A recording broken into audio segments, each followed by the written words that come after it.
Aula 28, capítulo 5, curas mentais nos tempos modernos. Na página de número 87, Dr. Joseph Murphy nos diz: a cura pela fé, o que significa e como funciona a fé incondicional.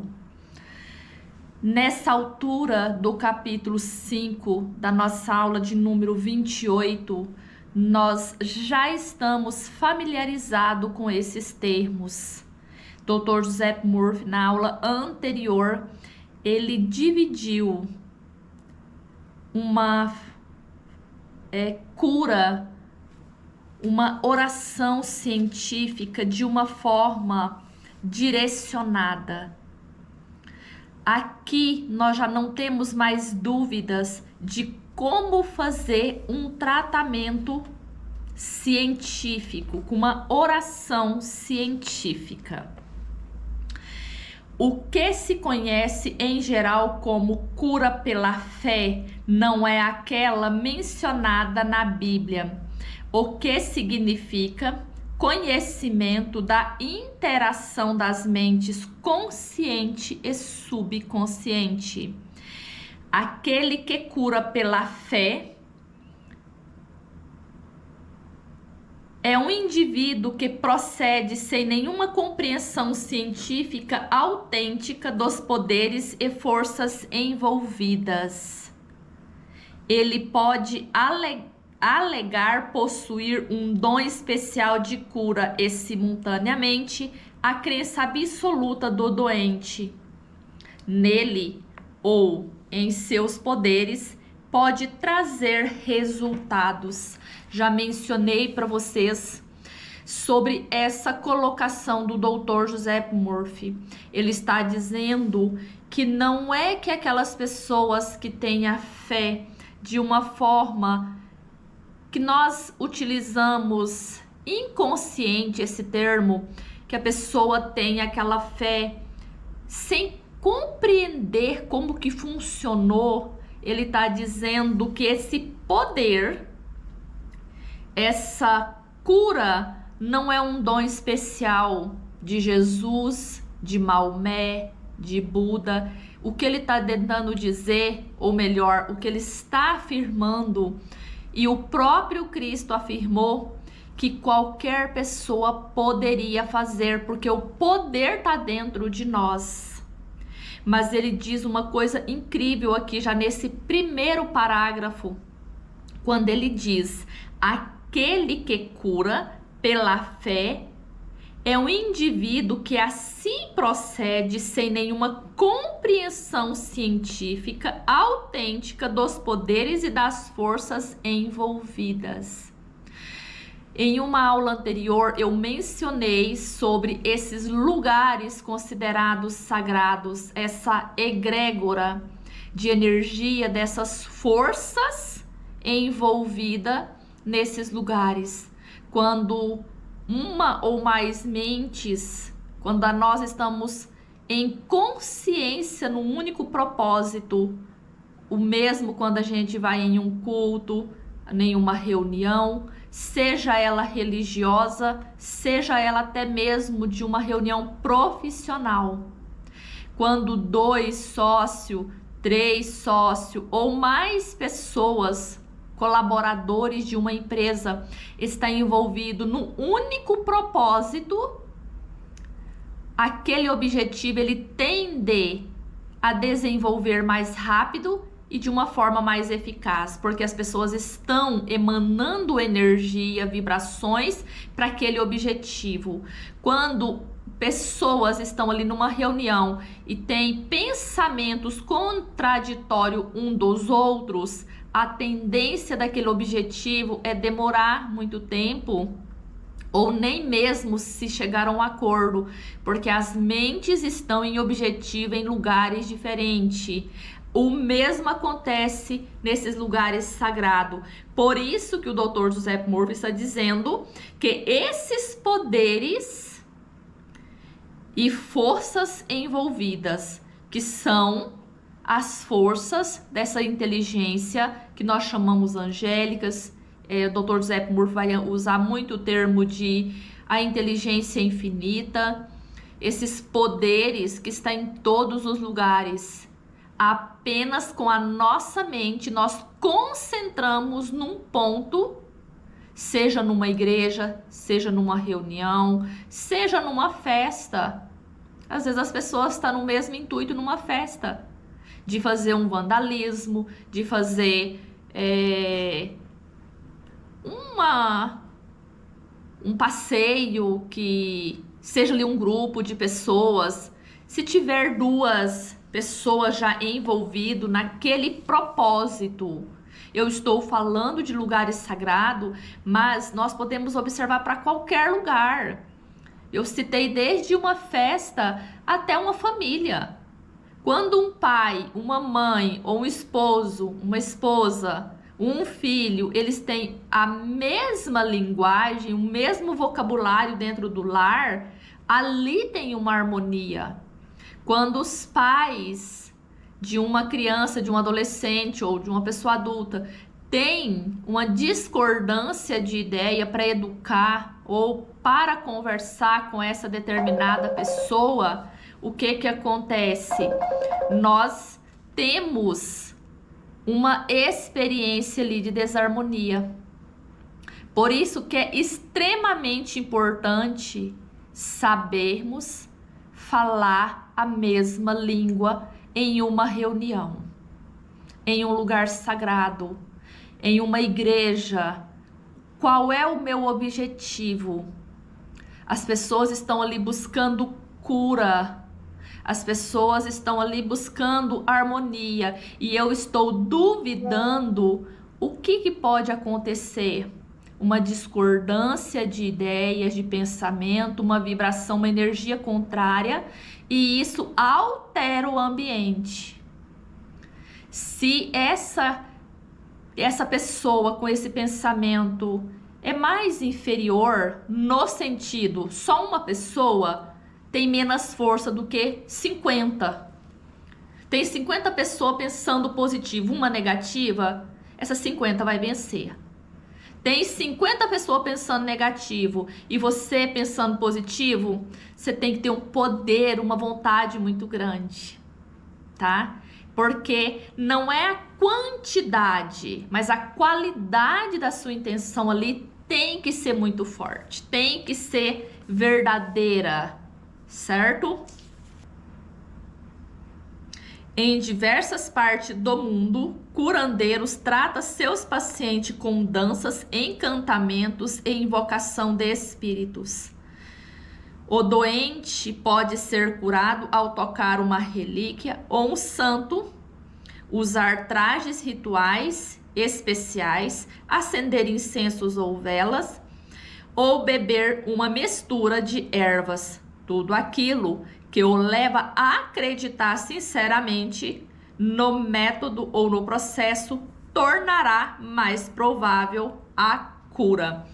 Principalmente os índios norte-americanos, índios, aldeias, tem outras filosofias que usam a dança, os ciganos, os povos da estrada, usam muito esses rituais de dança para trazer essa vibração para o ambiente. Mas o que o Dr. Joseph Murphy está dizendo, que não é o ritual em si, porque quando uma pessoa ela tem uma certa dificuldade de acreditar, ela não tem essa fé, ele pode dançar a noite inteira, ficar numa roda ali de fogo, de xamãs, que não vai mudar em nada, porque ela precisa estar conectada, ela precisa se permitir essa cura, ela precisa acreditar.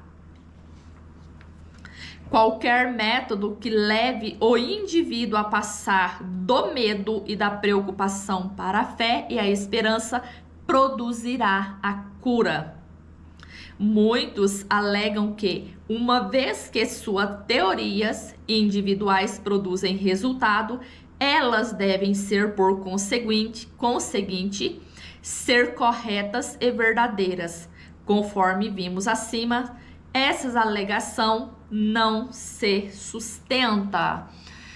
Quando nós acreditamos ou quando nós fazemos uma técnica e ela funciona, nós vamos passar com credibilidade para aquela pessoa e a outra pessoa vai acreditar em nós. Então ela vai repetir aquela técnica, aquele padrão, aquele ritual, porque ela pega confiança, ela viu ou ela compreendeu uma verdade na fala dessa pessoa. Por isso que uns faz e vai ter um resultado extraordinário, outra pessoa vai fazer e não vai ter resultado.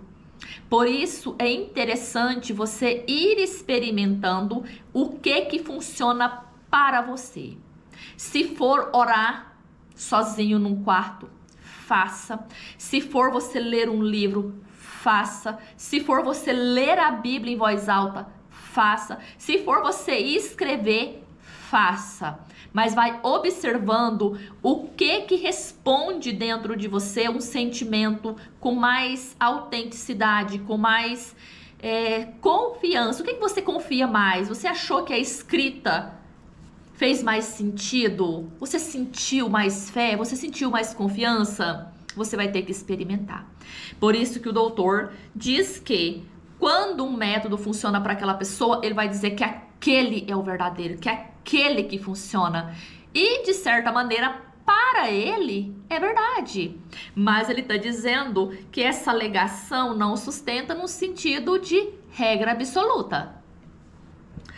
Para mostrar como a fé absoluta funciona, recordemos o que dissemos sobre o médico suíço Franz Anton Mesmer, em 1775. Ele foi famoso principalmente nos centros espíritas. Quem participou de reuniões espíritas vão lembrar de Mesmer. Ele declarou ter conseguido numerosas curas tocando com ímãs o corpo de paciente. Mais tarde jogou fora os ímãs e simplesmente aplicou passes com as mãos a curta distância do doente. Este método funcionou também, explicando o sucesso do novo método. Mesmer formulou a teoria do magnetismo animal.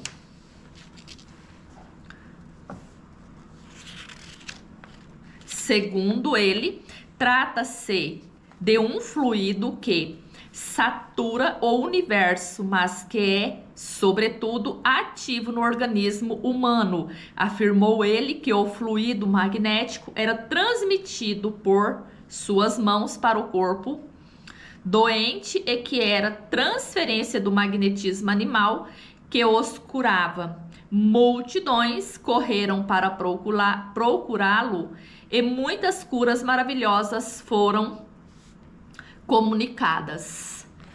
Quando ele diz que esse método é abandonado porque a nossa mente, amados, ela se dá por ciclo de consciência.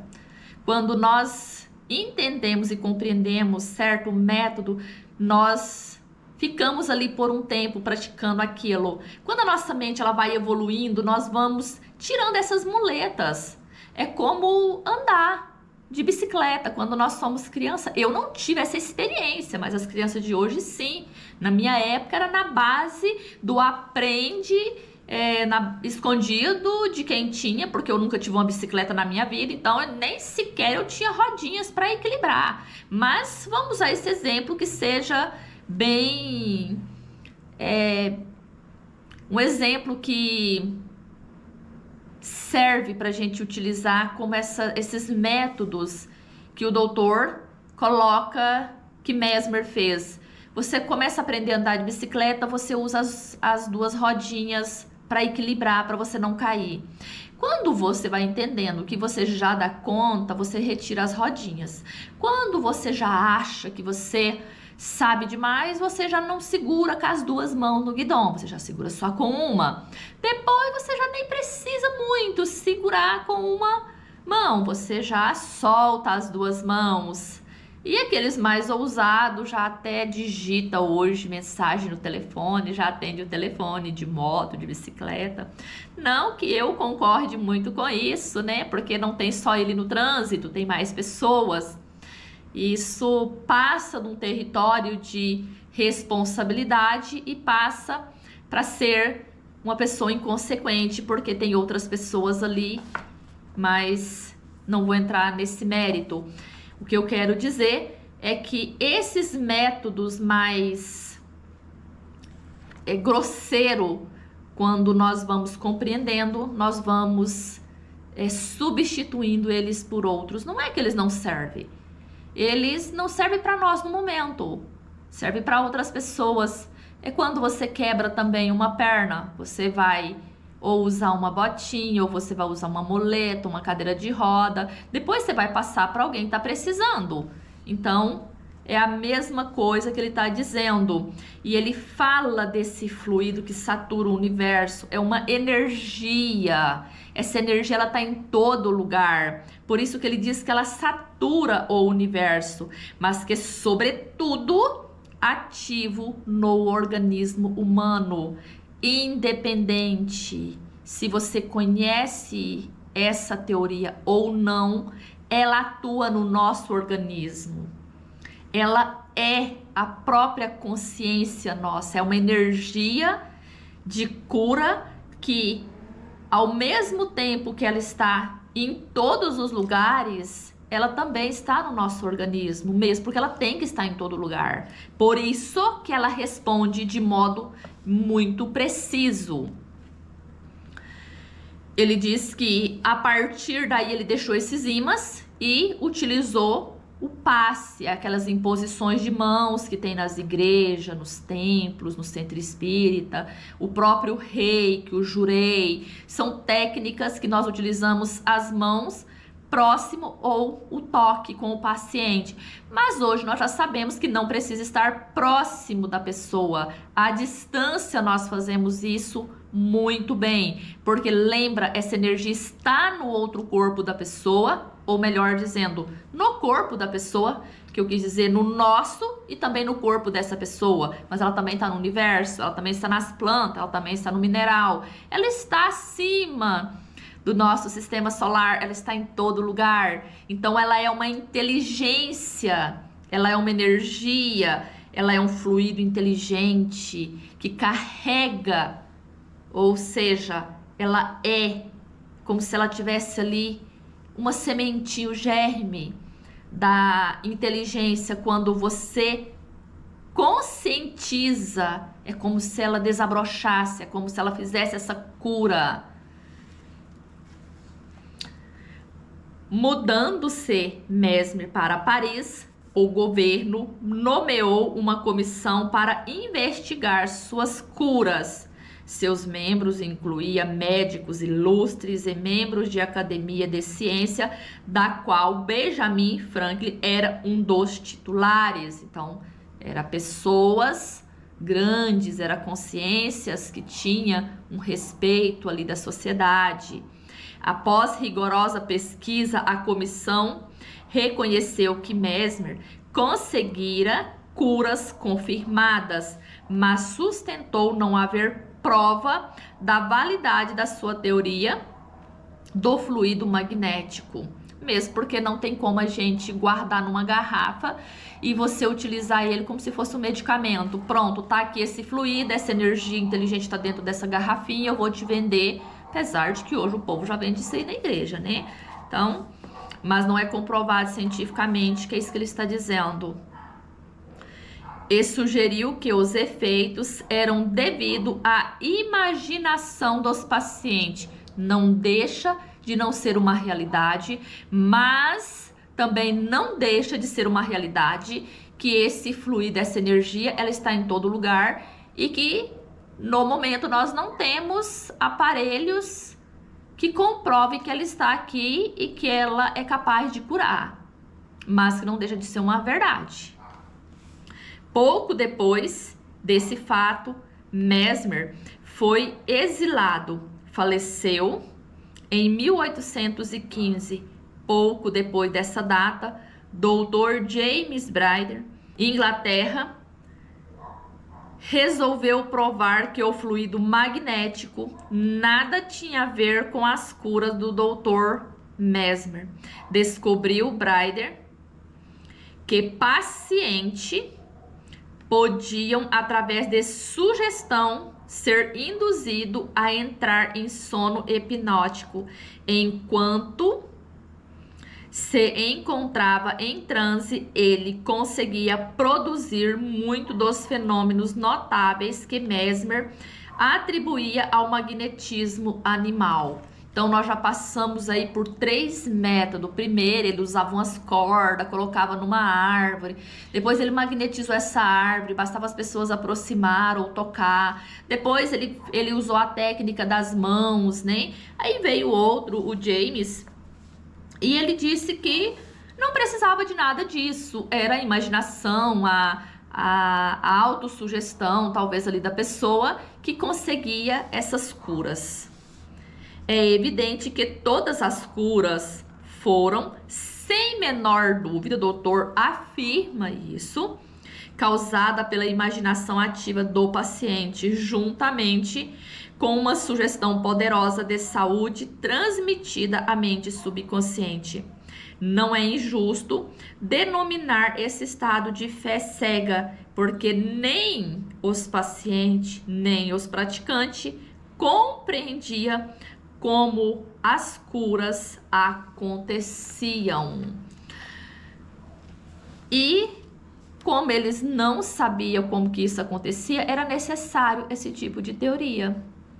Mas Dr. José Murphy afirma, tem consciência de que isso foi muito importante para a evolução de cada pessoa, independente daqueles que estavam sendo curados, porque despertava-lhe uma fé, e dos praticantes, porque eles iam evoluindo essas técnicas e essas práticas de curas através da imaginação, através ali do próprio acreditar. Eles acreditavam que tocando, que indo até esses praticantes, acontecer essas curas extraordinárias. E com a observação dos próprios praticantes, eles foram observando que não tinha mais necessidade dessa técnica mais grosseira, no sentido de ter que estar no local, porque eles entendiam que precisava estar ali, que a distância não funcionaria. E tem pessoas, curandeiros, que entendem que só consegue fazer algum tipo de prática, de rituais, de curas, se a pessoa estiver próximo.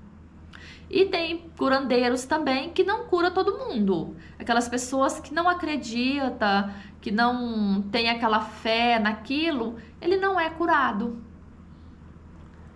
Por que que isso acontece? Porque ele tem que dar permissão para que o outro entre ali no subconsciente e coloque aquela sugestão.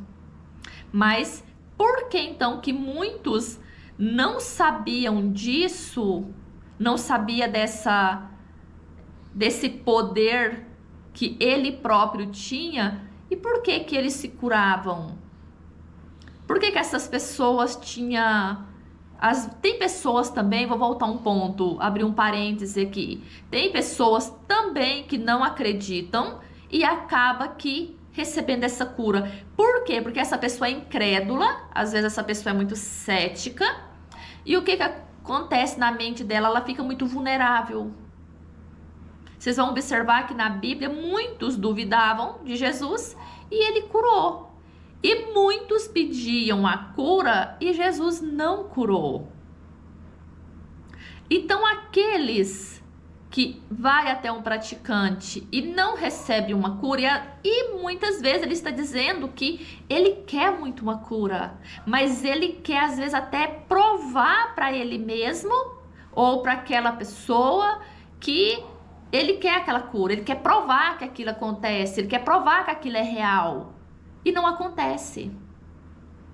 Aquele desejo de querer tanto que lá no fundo dele, a real crença dele é que ele duvida, que ele vai dizer, será mesmo? Eu preciso tanto de ser curado para me acreditar?